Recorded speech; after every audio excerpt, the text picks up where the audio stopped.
पश्चिम Asia संकट के बीच प्रधानमंत्री नरेंद्र मोदी का ऊर्जा बचत और आर्थिक आत्मसंयम का संदेश अब पूरे देश में एक जन आंदोलन का रूप लेता दिख रहा है। खुद अपने काफिले में 50% कटौती कर पीएम मोदी ने लीड बाय एग्जाम्पल की मिसाल पेश की है। तो वहीं अब केंद्र से लेकर राज्यों तक यही सोच जमीन पर उतरती नजर आ रही है।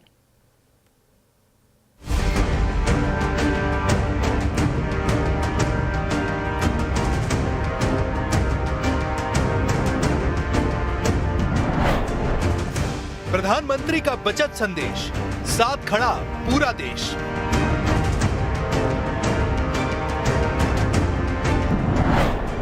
पीएम के लीड बाय एग्जाम्पल मॉडल को राज्यों ने अपनाया। पश्चिम एशिया संकट के बीच प्रधानमंत्री नरेंद्र मोदी की ऊर्जा बचाने की अपील अब सिर्फ बयान नहीं बल्कि एक बड़े बदलाव की शुरुआत बनती दिख रही है। खुद प्रधानमंत्री ने अपने कदमों से यह साफ कर दिया है कि आर्थिक आत्मसंयम अब सरकार की प्राथमिकता है। सूत्रों के मुताबिक प्रधानमंत्री नरेंद्र मोदी ने अपने एसपीजी काफिले के आकार में 50% तक कटौती का निर्देश दिया है।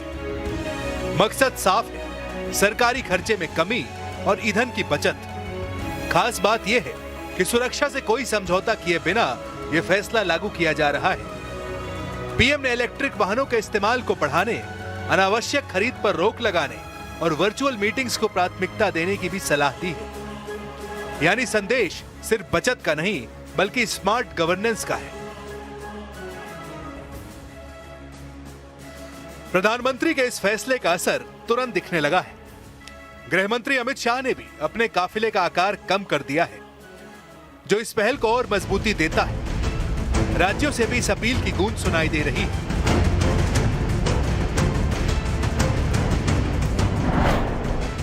उत्तर प्रदेश के मुख्यमंत्री योगी आदित्यनाथ ने मंत्रियों के काफिले में 50% कटौती का आदेश दिया है। वहीं मध्य प्रदेश के मुख्यमंत्री मोहन यादव अपने काफिले को 13 से घटाकर 8 गाड़ियों तक सीमित कर दिया है। दिल्ली, गुजरात, राजस्थान, महाराष्ट्र और हरियाणा जैसे राज्यों में ईंधन बचत के लिए ठोस कदम उठाए जा रहे हैं। कहीं कारपूलिंग, कहीं पब्लिक ट्रांसपोर्ट तो कहीं हवाई यात्रा पर नियंत्रण।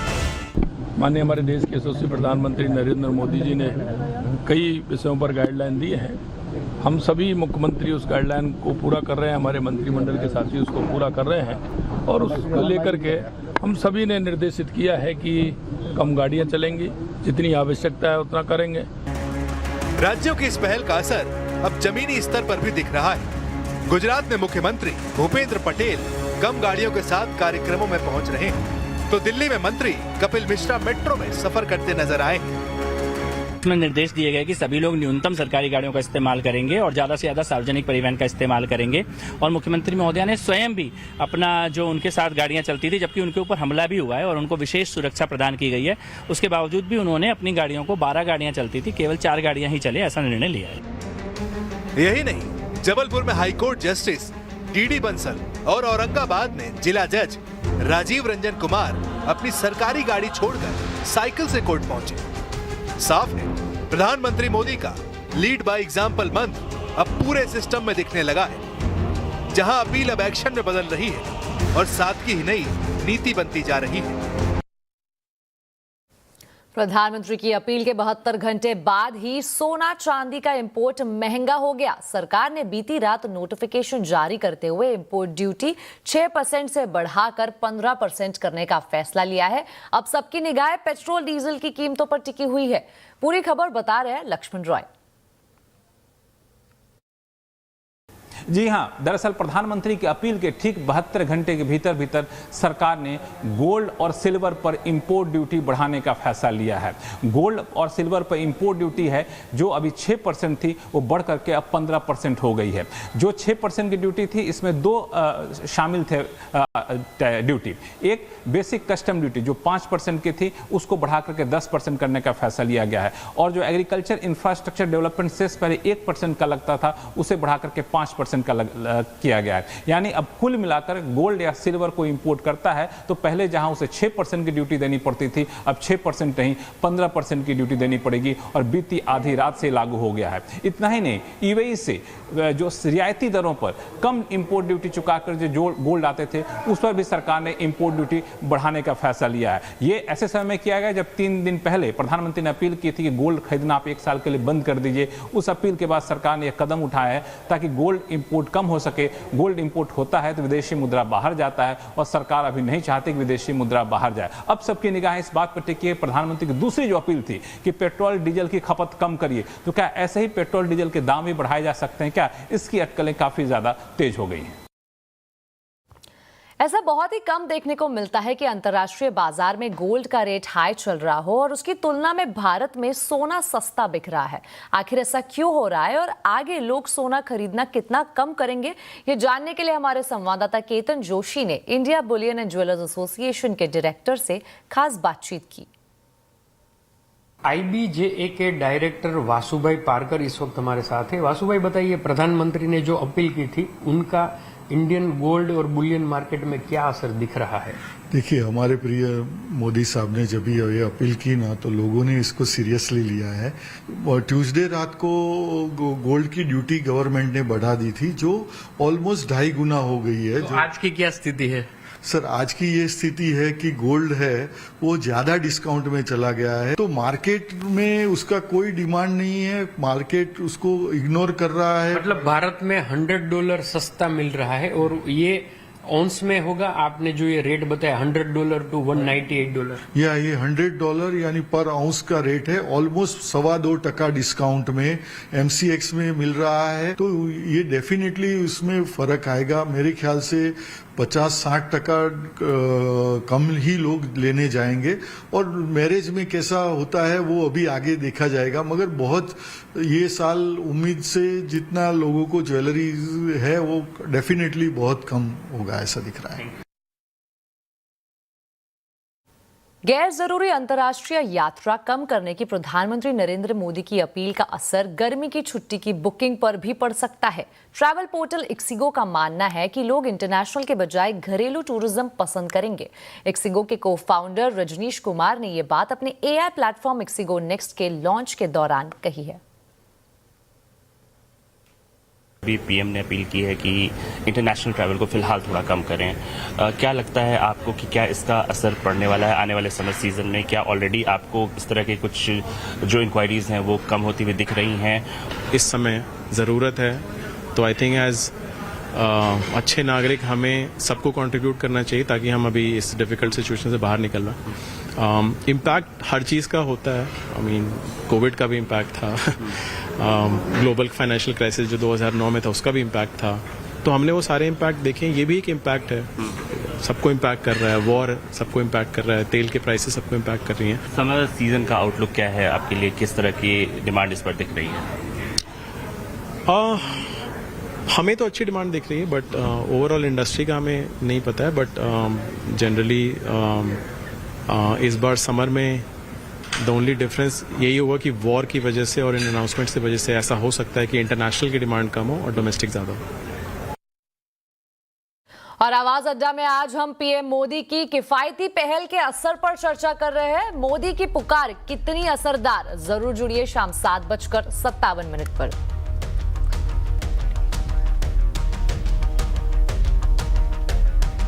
अब आपको बता दें, इस वक्त एक बड़ी खबर आ रही है। देश के सबसे बड़े दूध उत्पादक अमूल ने कल से दूध के दाम में 2 रुपए प्रति लीटर की बढ़ोतरी कर दी है। जी हां, ये एक राष्ट्रीय स्तर की मूल्य वृद्धि है जो देश के सभी बाजारों में सामान्य रूप से लागू की जा रही है। ये अब तक की सबसे बड़ी खबर, ब्रेकिंग न्यूज हम आपको बता रहे हैं। इस पर डिटेल जानकारी लेते हैं असीम मनचंदा से। असीम, बताइए आखिर क्यों की गई है ये बढ़ोतरी और कब से लागू होगी ये नई? देखिए, 2 रुपए की बढ़ोतरी अमूल ने अपने सभी वेरिएंट के अंदर की है। चाहे आप अमूल गोल्ड लीजिए या अमूल ताजा लीजिए, सब वेरिएंट के अंदर 2 रुपए की बढ़ोतरी अमूल ने कर दी है और ये बढ़ोतरी कल से ही लागू हो जाएगी। कल अब जब आप दूध खरीदने जाएंगे तो आपको दूध 2 रुपए महंगा मिलेगा। दरअसल इसके पीछे जो कंपनी ने वजह बताई है कि कंपनी की लागत लगातार बढ़ रही है, तो उसकी वजह से कंपनी को ये दाम बढ़ाने पड़े हैं। ये भी बता दूं कि पिछले साल ही कंपनी ने दूध की कीमतों में 2 रुपए की बढ़ोतरी की थी। 1 मई को कंपनी ने 2 रुपए की कीमतें पिछले साल बढ़ाई थी और अब 1 साल बाद कंपनी ने अपनी दूध की कीमतों में दोबारा से बढ़ोतरी की है और 2 रुपए प्रति लीटर की बढ़ोतरी की है। अभी फिलहाल जो दूसरे वेरिएंट है जैसे दही है या फिर पनीर है, उनकी कीमतों में भी कोई ऐसी बढ़ोतरी देखने को नहीं मिली है, लेकिन बहुत जल्दी उनकी कीमतों में भी बढ़ोतरी आपको देखने को मिलेगी। और यही बता दूं कि जब एक कंपनी दाम बढ़ाती है, क्योंकि अमूल जो है वो एक बड़ी कंपनी है, उसने दाम बढ़ाए, तो उसके चलते वो बाकी जितनी भी और कंपनी है वो भी जल्दी अपने दामों के अंदर बढ़ोतरी कर सकती है। जी बिल्कुल नसीम, तो बढ़ती लागत की वजह से अमूल ने यह फैसला लिया है कीमतें बढ़ाने का। बहुत बहुत शुक्रिया इस पूरी जानकारी के लिए। बढ़ते हैं अगली खबर की ओर। धान, तुअर, उड़द जैसी 14 खरीफ फसलों की मिनिमम सपोर्ट प्राइस यानी एमएसपी में बढ़ोतरी करने का फैसला लिया गया है। आज कैबिनेट की बैठक में इस पर मुहर लगी है। साथ ही कोयले से गैस बनाने के लिए कोल गैसिफिकेशन इंसेंटिव स्कीम को भी मंजूरी दी गई है। कैबिनेट के फैसलों के बारे में डिटेल जानकारी बता रहे हैं लक्ष्मण रॉय। वैसे तो करीब 1 दर्जन से ज़्यादा प्रस्तावों को कैबिनेट ने मंजूरी दी है, लेकिन यहाँ पे 3 प्रस्ताव काफ़ी महत्वपूर्ण हैं। सबसे अहम प्रस्ताव है किसानों के लिए, एग्रीकल्चर सेक्टर के लिए 14 खरीफ फसलों की एमएसपी को बढ़ाने का फैसला लिया गया है। ये एमएसपी यानी मिनिमम सपोर्ट प्राइस, इसको सरकार ने 9% तक बढ़ाने का फैसला लिया है। ये जो 14 खरीफ फसलें हैं उसमें धान है, सामान्य ग्रेड के धान, ए ग्रेड के धान, तुअर, उड़द, मूंग जैसे दलहन है, तिलहन है, सोयाबीन ऑयल जैसे तिलहन है, इसके भी यहाँ पे दाम बढ़ाने का, एमएसपी बढ़ाने का फैसला लिया गया है। कपास भी इसमें शामिल है जिसके एमएसपी सरकार ने बढ़ाने का फैसला लिया है। ये अगले मार्केटिंग सीजन के लिए एमएसपी बढ़ाई जाएगी। एक और महत्वपूर्ण फैसला लिया गया है वो है कोल गैसिफिकेशन को लेकर के। दरअसल सरफेस कोल और लिग्नाइट जो होता है उसका गैसिफिकेशन किया जाएगा और उससे मेथनॉल, यूरिया जैसे केमिकल भी बनाए जाएंगे और इससे क्या होगा, घरेलू कोल का इस्तेमाल होगा और यूरिया इंपोर्ट पर निर्भरता यहाँ पे कम होगी, केमिकल इंपोर्ट पर निर्भरता कम होगी। और सरकार का लक्ष्य है कि 2030 तक 100 मिलियन टन कोल गैसिफिकेशन की क्षमता यहाँ पे पूरी की जाए। ये घरेलू कोयला उत्पादन करने वाली कंपनियों के लिए अच्छी खबर मानी जा रही है और साथ ही साथ आत्मनिर्भरता की तरफ भी अच्छी खबर मानी जा रही है। तीसरा एक महत्वपूर्ण फैसला लिया गया है, अहमदाबाद के लोगों के लिए अच्छी खबर है। धोलेरा में एक हाई स्पीड मेट्रो लाइन के डबल लाइन को मंजूरी दी गई है। करीब 134 किलोमीटर की लाइन है अहमदाबाद से धोलेरा, इसको भी कैबिनेट ने यहां मंजूरी दी है। बढ़ते अगली खबर की ओर। नीट पेपर लीक की जांच तेज हो गई है। देश के अलग अलग जगहों से आरोपियों को गिरफ्तार किया जा रहा है। बिहार से महाराष्ट्र तक ताबड़तोड़ गिरफ्तारियां की जा रही है। गुरुग्राम, महाराष्ट्र से आज गिरफ्तारियां की गई है, तो वहीं सीबीआई ने अब तक 5 आरोपियों को गिरफ्तार कर लिया है। इनमें से 3 गिरफ्तारी जयपुर से, 1 गुरुग्राम से और 1 नासिक से हुई है। वहीं कई संदिग्धों पर नजर रखी जा रही है। सीबीआई टीम आज एनटीए मुख्यालय भी पहुंची। सीबीआई की मौजूदगी के बाद एनटीए दफ्तर में हलचल देखने को मिली है। वहीं दूसरी तरफ सड़कों पर पेपर लीक से गुस्साए छात्रों का आक्रोश भी देखने को मिला है। नीट यूजी 2026 पेपर लीक विवाद सुप्रीम कोर्ट पहुंच गया है। Federation of all Indian medical association ने एनटीए को हटाने की मांग की है और सुप्रीम कोर्ट में दायर पीआईएल की पूरी जानकारी दे रहे असीम मनचंदा। 3 मई को नीट यूजी की परीक्षा हुई थी, लेकिन इससे पहले ही एग्जाम पेपर लीक हो गया था। इसको देखते हुए एनटीए ने इस पूरी परीक्षा को रद्द कर दिया और दोबारा जल्दी इसका एग्जाम कराएगा। मामले की जांच सीबीआई को सौंप दी गई है और सीबीआई इस पूरे मामले की जांच कर रही है। लेकिन इस बीच एक सुप्रीम कोर्ट में एक याचिका दायर की गई और याचिका में कहा गया कि जो एनटीए है उसके अंदर काफ़ी सारे बड़े बदलाव करने की इसके अंदर मांग की गई है।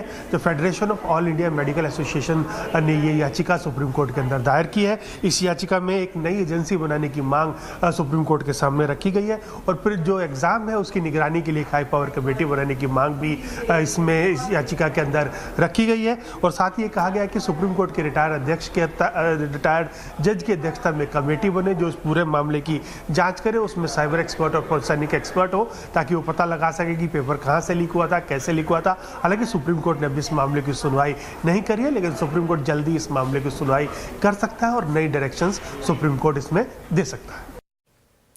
तो सीबीएसई ने 12वीं के नतीजे घोषित कर दिए हैं। इस साल सीबीएसई 12वीं में कुल 85.2% स्टूडेंट्स पास हुए हैं, जो पिछले साल के मुकाबले 3.19% कम है। 94,000 से ज्यादा छात्रों ने 90% से ज्यादा अंक हासिल किए हैं। वहीं 17,000 से ज्यादा छात्रों ने 95% से ऊपर का स्कोर किया है। नतीजों में एक बार फिर लड़कियों ने बाजी मारी है। राज्यों की बात करें तो तिरुवनंतपुरम का रिजल्ट सबसे बढ़िया रहा। तिरुवनंतपुरम में 95.62%, तो चेन्नई में 93.84% छात्रों ने सफलता हासिल की है। एनसीआर के लोगों के बीच लंबे समय से एक सवाल बना हुआ है, दिल्ली एयरपोर्ट से सफर सस्ता पड़ेगा या फिर नोएडा एयरपोर्ट से। नोएडा इंटरनेशनल एयरपोर्ट से उड़ानों की घोषणा के बाद इस चर्चा ने और जोर पकड़ लिया था। अब इस सवाल का जवाब काफी हद तक साफ होता दिख रहा है, क्योंकि नोएडा एयरपोर्ट के यूजर डेवलपमेंट फीस यानी यूडीएफ ने निराधरण कर दिया है। आखिर यात्रियों की जेब पर कितना असर पड़ेगा, बता रहे हैं संवाददाता रोहन सिंह। रोहन, बताइए।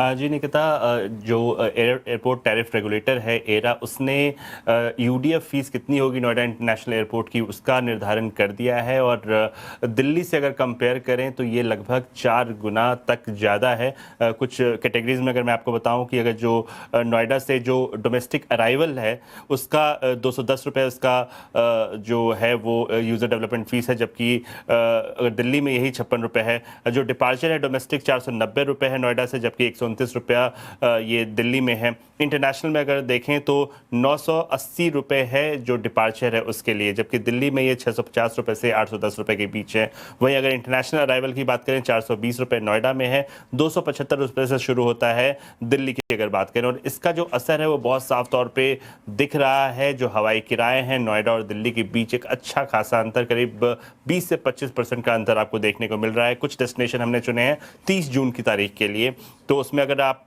दिल्ली से जाते हैं मुंबई तो 30 जून को लगभग 5500 का किराया है। वहीं नोएडा से ये 6500 का किराया है। अगर आप कोलकाता जाते हैं दिल्ली से 5000 का किराया है, वहीं नोएडा से ये 6200 का किराया है। ठीक इसी तरह से बेंगलुरु में हालांकि लगभग सिमिलर है किराया, लगभग 6500 का। लेकिन हैदराबाद आप जाते हैं तो 5000 का किराया दिल्ली से है। नोएडा से आप देखें 6100 का किराया। तो बहुत अंतर है, लगभग 10 से 25% का अंतर आपको अलग अलग कैटेगरीज में दिख रहा है। और उसका कारण जो है वो ये है कि एक बड़ा कारण ये है कि यूजर डेवलपमेंट फीस जो है वो नोएडा में पैसेंजर्स को ज्यादा पे करनी पड़ रही है। जी बिल्कुल रोहन, बहुत बहुत शुक्रिया इस पूरी जानकारी के लिए। अब आपको बता दें, पीएफ का पैसा निकालना पहले से कई ज्यादा आसान होने जा रहा है। इसी महीने से आप चंद मिनटों में यूपीआई और एटीएम से प्रोविडेंट फंड का पैसा निकाल सकेंगे। सूत्रों के मुताबिक श्रम मंत्रालय मई महीने के आखिर में ईपीएफओ 3.0 रिफॉर्म्स को लॉन्च कर सकता है, जिसके तहत ये बड़ी सुविधा सब्सक्राइबर्स को मिलेगी। क्या है पूरी खबर, बता रही है दीपाली नंदा। देखिए, मौजूदा वक्त में अगर आपको अपने प्रोविडेंट फंड अकाउंट से पैसा निकालना है तो कई दिनों का वक्त इसमें लगता है, डॉक्यूमेंटेशन का वक्त होता है। लेकिन अब ये सुविधा चंद मिनटों में आपको मिलने वाली है। ईपीएफओ रिफॉर्म्स 3.0 की शुरुआत जल्द होने वाली है और सोर्सेज से हमें ये एक्सक्लूसिव जानकारी मिल रही है कि इसी महीने यानी कि मई के आखिर में यूपीआई और एटीएम से आप अपना प्रोविडेंट फंड का पैसा निकाल पाएंगे। सोर्सेज हमें ये भी कह रहे हैं क्योंकि ये बहुत बड़ा डिजिटल रिफॉर्म है ईपीएफओ में और सब्सक्राइबर को एक बड़ी सुविधा देने जा रहा है, तो सोर्सेस हमें जानकारी दे रहे हैं कि प्रधानमंत्री खुद इसे लॉन्च कर सकते हैं। साथ ही साथ आपको बता दूं कि इसके लिए, इस पूरी प्रक्रिया को और ज़्यादा सरल बनाने के लिए एक ईपीएफओ कि एक डेडिकेटेड मोबाइल एप्लीकेशन को भी लॉन्च किया जा सकता है। अभी की बात करें तो इस तरह की कोई भी डेडिकेटेड मोबाइल एप्लीकेशन ईपीएफओ की नहीं है और उसी मोबाइल एप्लीकेशन के जरिए आप यूपीआई और एटीएम विड्रॉल की सुविधा को हासिल कर सकेंगे। जल्दी से बता देती हूँ कि पूरा प्रोसेस क्या रहेगा। तो इसके लिए ज़रूरी होगा कि कोई भी सब्सक्राइबर है उसे अपना यूएएन नंबर ईपीएफओ की नई एप्लीकेशन से लिंक करना ज़रूरी होगा और उससे पहले ये भी वेरीफाइड करना ज़रूरी होगा कि केवाईसी और आधार के साथ साथ आपका बैंक अकाउंट वेरीफाइड हो। जब ये समाप्त हो जाएगी प्रक्रिया, उसके बाद आपको पीएफ विड्रॉल के ऑप्शन में जाना है। वहां पर जाकर आपको जितना भी पैसा चाहिए आप उस कैटेगरी के हिसाब से चुन सकते हैं। जो कैटेगरीज आपको मिलेंगी उसमें इमरजेंसी, मेडिकल, एडवांस या फिर फुल विड्रॉल जैसे विकल्प मिलेंगे और ये पूरा प्रोसेस सिंप्लीफाई कर दिया जाएगा आधार ओटीपी ऑथेंटिफिकेशन के जरिए। और ऑथेंटिकेशन जैसे ही आपका सफल होगा तो सीधा जो लिंक्ड बैंक अकाउंट है या फिर जो आपका यूपीआई हैंडल है उसमें पीएफ की राशि क्रेडिट हो जाएगी। पीएम मोदी ने 2047 तक देश को विकसित भारत और $30 ट्रिलियन की इकोनॉमी बनाने का लक्ष्य रखा है। यह महज एक सपना नहीं बल्कि नए भारत की हुंकार है। ग्लोबल लीडरशिप के इस महालक्ष्य का ब्लूप्रिंट सिर्फ इरादों से नहीं बल्कि एक ठोस रोड मैप से साकार होगा। इसी रोड मैप को दिशा देने के लिए सीएनबीसी आवाज लेकर आ रहे हैं देश की सबसे बड़ी आर्थिक महापंचायत भारत इकोनॉमिक संवाद विकसित भारत का रोड मैप। इस भव्य मंच पर जुटेंगे देश के टॉप पॉलिसी मेकर्स, नामचीन अर्थशास्त्री और दिग्गज इंडस्ट्री लीडर्स, जो मिलकर लिखेंगे इंडिया की ग्रोथ स्टोरी का अगला सुनहरा अध्याय। एक मंच, एक विजन। देखिए भारत इकोनॉमिक संवाद 26 मई को सुबह 10:30 बजे से सिर्फ सीएनबीसी आवाज पर।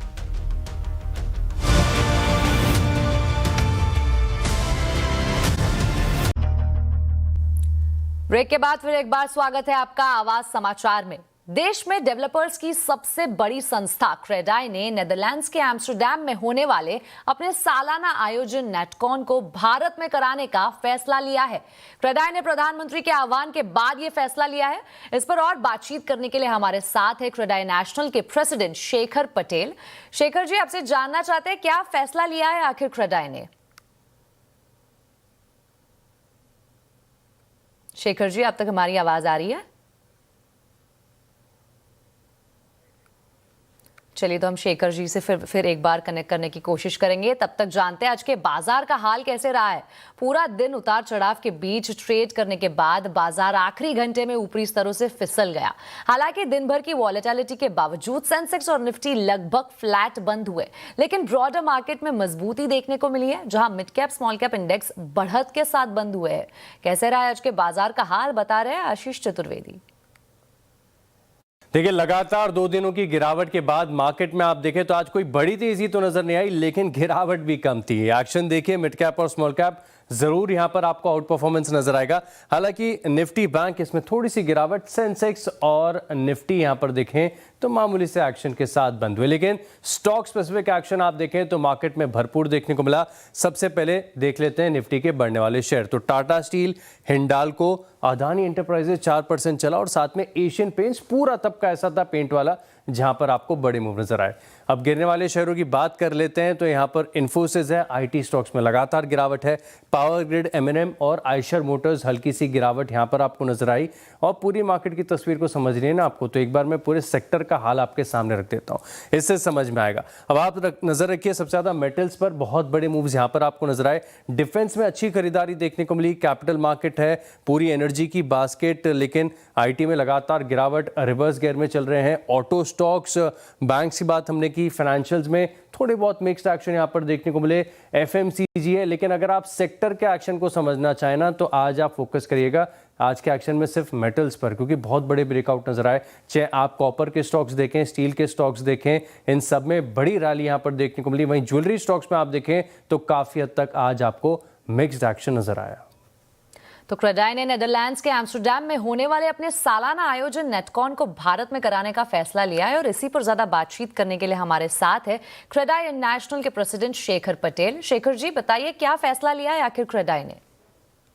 क्रेडाई का इस बार नेटकॉन एम्स्टरडैम में होने वाला था 13, 14, 15 अगस्त को, पर प्रधानमंत्री जी ने जो एक कॉल दिया है नेशन फर्स्ट का, तो उसको मान देते हुए क्रेडाई ने अपना नेटकॉन का फंक्शन एम्स्टरडैम से कैंसिल करके इंडिया में इस साल फंक्शन करने का सोचा है। जी बिल्कुल। शेखर जी, इस पर और कोई अपडेट है हमारे पास?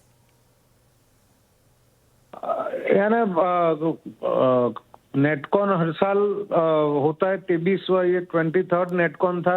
हर साल अलग अलग कंट्रीज में हम करते हैं और वहाँ 1000 से ज्यादा डेलीगेट्स जाते हैं। तो इस साल जो अभी वेस्ट एशिया कॉन्फ्लिक्ट चल रहा है उसकी वजह से जो फॉरेन करेंसी पे काफी इश्यूज आ रहे हैं, क्योंकि गोल्ड के प्राइस बढ़े हुए, क्रूड के प्राइस बढ़े हुए।